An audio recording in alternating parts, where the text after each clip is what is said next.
Before bonuses were announced, my boss fired me, saying bonuses are wasted on high school graduates. Holding back my laughter, I asked, "Is it okay for me to quit today?"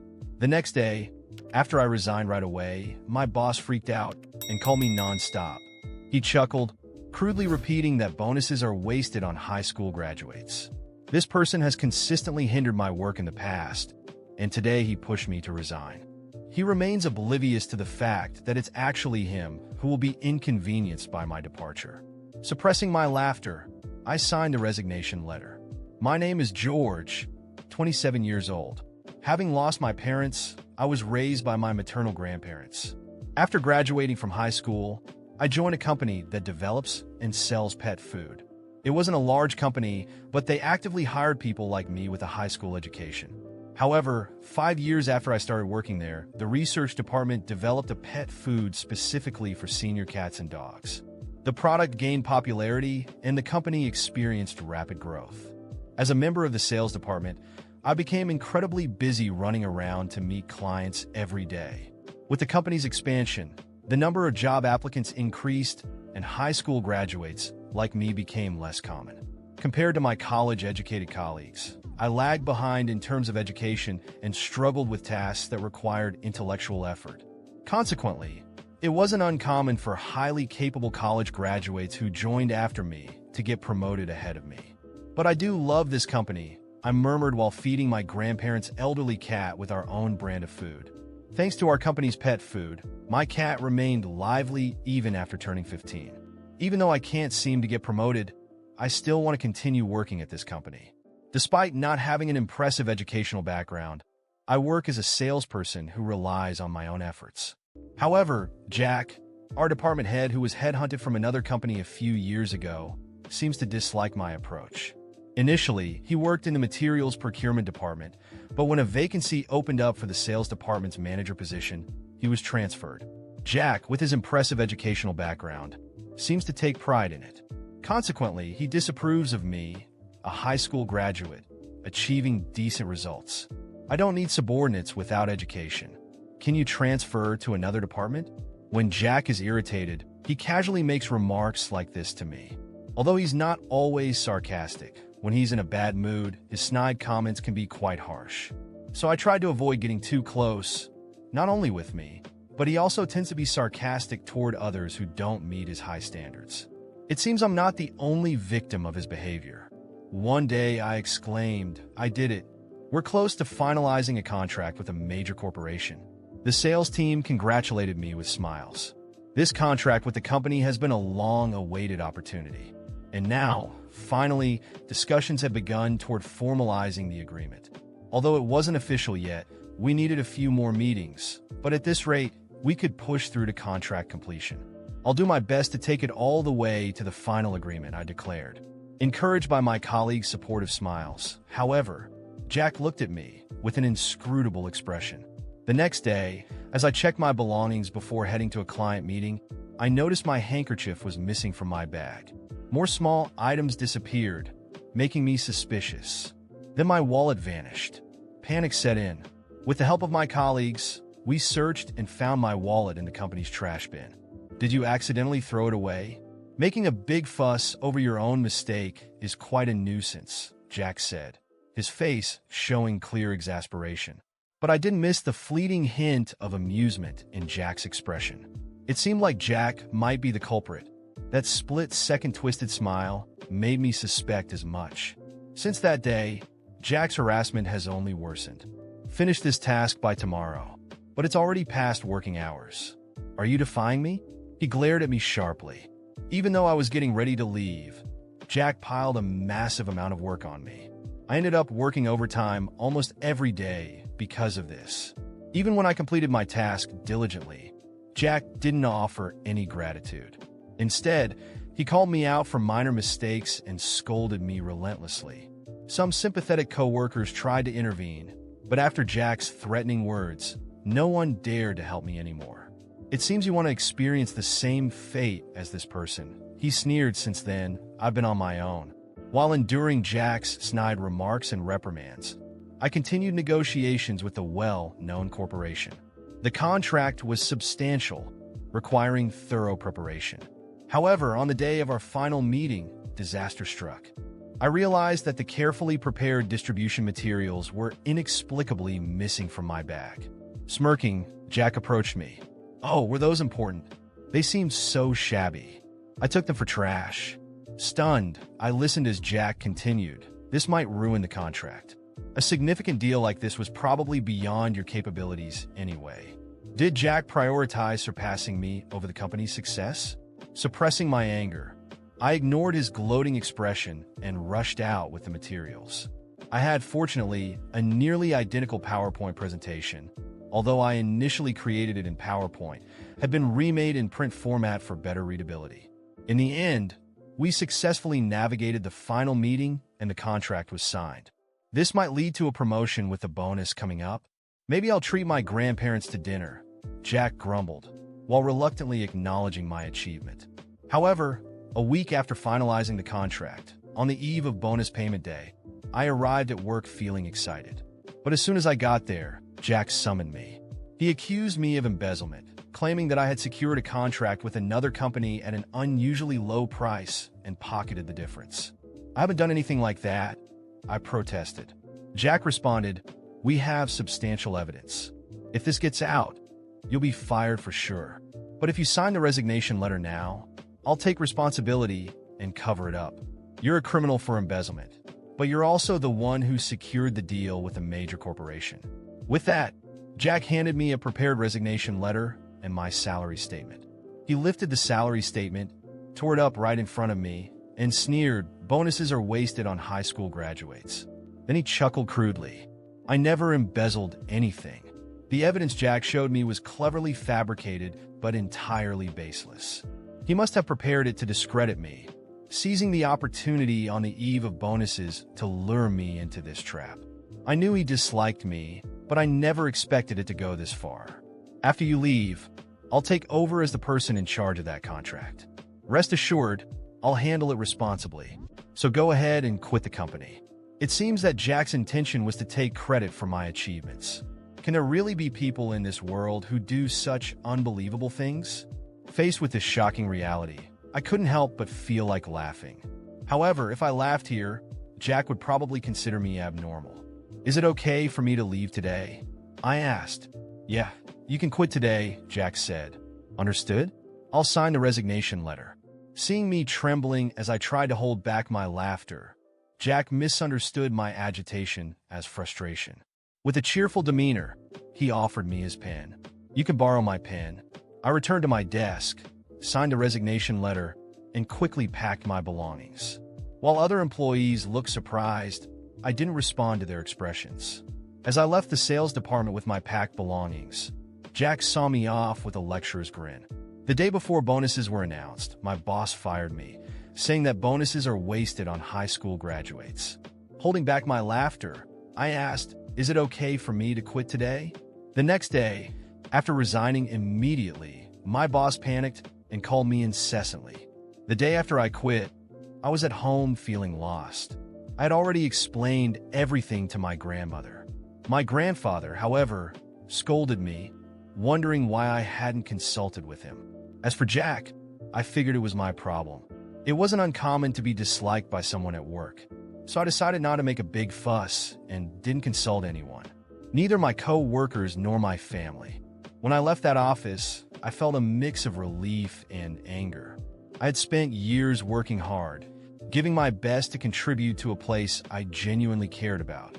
And there I was, a mere high school graduate, dismissed with disdain just before bonuses were handed out, treated like trash. As much as I didn't want to admit it, it hurt. It was as if my worth boiled down to a diploma I didn't have. The next day, as I tried to clear my mind, my phone started ringing. I ignored the first call. Then came 4, 5, 6 more calls, all from the office, all from Jack. Just seeing his name flash on my screen made my blood boil. I knew exactly why he was calling. I'd left behind a string of clients, ongoing contracts, negotiations that were nearing their close. Jack was now in an uncomfortable spot, having no one to handle the projects he never bothered to fully understand. That was his talent, parading around the office like an important boss without even knowing the ins and outs of the tasks we were running. On the third day, my grandmother came into the room with the phone in her hand, telling me it was the office. I was irked at his nerve. He hadn't respected my decision to leave, nor my family's space. I took a deep breath, picked up the call, and before I could say anything, Jack's desperate voice started. "George, we need to resolve the issues with the core pet contract. Without you, they're threatening to terminate the agreement. And the contract with the vet clinics? You know those clients trust you." I could hear the panic in his voice, and it almost made me laugh. With a calmness I didn't know I had, I replied, "Jack, you were there, remember? You were the one who said I was worthless. If that's the case, you're more than capable of handling everything alone. Good luck."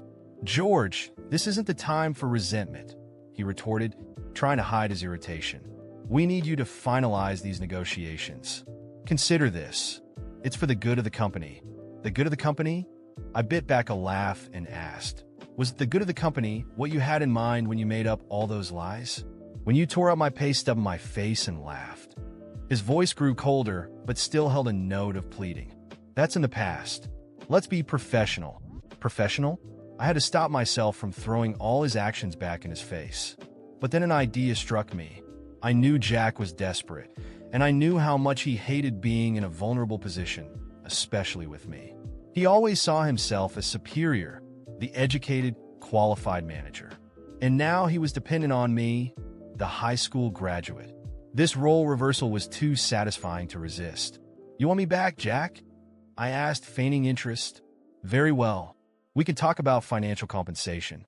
I think it's fair, given the stress and damage you've caused me." There was silence on the other end. He knew I was serious, and he also knew the company would probably agree, as long as he bore the cost of this compensation. I knew he didn't care about the company and that all this was happening because he wanted to maintain his image and stay in control. Finally, he responded, "All right, George, come to the office tomorrow, and we'll talk." I went because I knew he owed me more than just a conversation. I arrived with the same grin he had worn when he humiliated me and sat calmly in the meeting room. He started with a ridiculous proposal, talking about reduced bonuses and even hinting that I shouldn't expect much because of my limited education. Oh, how I wanted to explode, but I kept my cool. "Jack, your offer is a joke. And you know it. The company is on the brink of losing $1 million contract due to incompetence that you tried to hide. I did a favor for you. Now it's my turn to demand something fair, and honestly, I'm feeling generous." He took a deep breath, cornered. After much back and forth, with him trying and failing to intimidate me, Jack finally agreed to my terms. A sum well above the bonus he had torn up and a recommendation letter signed by him, praising my work, listing my achievements, and backing me up for future opportunities. It must have been painful for him. He signed the document with a shaky hand, as if he were signing his own sentence. As I put away the letter and check, I made sure to add, "Oh, and just so you know, I'm not coming back to work here. Consider this our final goodbye." I saw the panic in his eyes. Jack was stuck, no choice, no way out. The same man who threw me out thinking he'd never need me again was now watching me walk away with everything he had tried to steal. The humiliation on his face was exactly what I needed to feel like. Finally, after everything I had endured, I was the one in control. I left the company with my head held high, knowing that this time, I had won. In the days that followed, I realized that the sense of victory still hadn't filled the emptiness left by years of humiliation. Jack had underestimated me, trampled on my work, and disrespected my effort. Even though I'd come out on top, something still nagged at me. I knew he'd continue in that office, probably taking credit for the contracts I'd secured, and worse, keeping his position of superiority. The thought of him walking away unscathed, as if nothing had happened, gnawed at me. I decided that if I truly wanted closure, I had to go further. And I had an ace up my sleeve, my knowledge of the company. I knew every process, who did what, and where the weaknesses were. But, above all, I knew that clients trusted me, not Jack. He was an empty shell of a manager, someone who never truly engaged with projects, while I had built real relationships with each client I served. With that in mind, I set my plan into motion. First, I reached out to Corpet, the major client whose contract I had sealed. I was direct. I explained that I had left the company, but because they had always trusted me, I felt a responsibility to warn them about the current management. I chose my words carefully, without being too accusatory. I merely suggested that Jack, my former boss, wasn't fully prepared to handle the complexities of the contract, and that issues could arise. Their response was nearly immediate. The next day, I received a call from Corpet's representative concerned about the situation. He said they were considering re-evaluating the partnership if Jack was indeed unable to maintain the standards I had established. This was progress, a step closer to what I wanted. Next, I contacted some of the smaller companies with whom I had also built strong relationships. I made sure to clarify that my departure from the company hadn't been entirely voluntary and that I feared the quality of services might suffer. I spoke cautiously, but I knew that planting this seed of doubt would undermine their confidence in Jack. While these companies weren't as significant as Corpet, together, they held contracts that maintained the company's cash flow steady. The results began to show in a matter of days. I received messages from former colleagues saying Jack was starting to panic. Clients were backing away, questioning decisions, and more importantly, doubting his ability to maintain service quality. The company, once seen in a positive light by all these partners, was now starting to look unstable, and Jack's figure as manager only made things worse. But my plan didn't stop there. I knew that beneath the surface of this big company image, there were a lot of shady practices Jack had been covering up for years. From my time working closely with him, I'd learned that he was careless with certain internal processes, especially with using company resources for his personal interests. He loved to attend expensive and luxurious events, always claiming it was for networking purposes. But in reality, he did little, if anything, useful at these events. I gathered evidence, documents showing clear instances of misused funds. And when I had everything prepared, I sent a dossier to the company's board. The impact was devastating. A few days later, I heard that Jack had been temporarily suspended for an internal investigation. He had been forced out, no longer as the untouchable boss, but as an employee under suspicion of misconduct. I knew his pride was in ruins. The image he had carefully built over the years was shattered, and word was already spreading. The same companies he once impressed with his flashy presence were now questioning his integrity. I watched it all unfold from a distance, in silence. Each new piece of information about Jack's downfall brought me a relief I didn't even know I needed. It wasn't just about revenge, but about justice finally being served. A few weeks later, I received an unexpected offer. Corpet, aware of my departure and of the role I'd played in securing the contract, offered me a position on their own sales team. They appreciated my professionalism and were confident I could replicate the same results with them. Accepting this offer felt like confirmation that, despite the years of disrespect and underestimation, my value was recognized. I accepted the position with a sense of fulfillment I never thought I'd feel. On my first day at Corpet, as I walked through the halls of the new office, I ran into a former colleague who happened to be visiting. He told me that Jack had been permanently fired. With the mounting evidence and clients distancing themselves, the board had no choice but to let him go. He left the company with no support, no bright future ahead, and, ironically, he'd now have to look for new jobs labeled as incompetent and dishonest. I looked at my colleague and just smiled. This was the ending Jack deserved. After years of humiliation and leaning on a diploma to stomp on those he considered beneath him, he was now alone, disgraced, and exposed.